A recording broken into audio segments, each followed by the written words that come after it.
Hey guys, I'm taking a few moments and recording some storm damage on this Monday, June 17th. So hope you enjoy. Here's a pine tree that I won't have to cut down.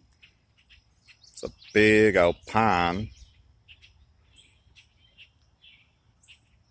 The strong winds that we had took down part of that dead pine.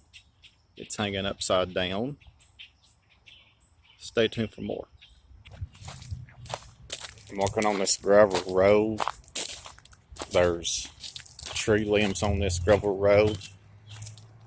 I'm going to show you this one locust tree limb that's hanging upside down. I had just gotten through mowing my yard and two of my neighbors' yards around about 1, 2 o'clock or so. I mean, it was some of the strongest winds I've seen in quite some time.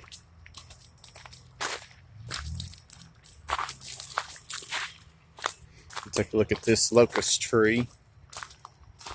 It's hanging upside down.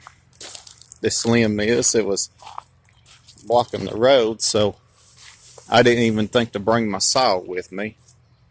So it broke off from up there. This sucker's pretty big. I look for people to call me to cut some trees up for firewood. I'm going to show you some more.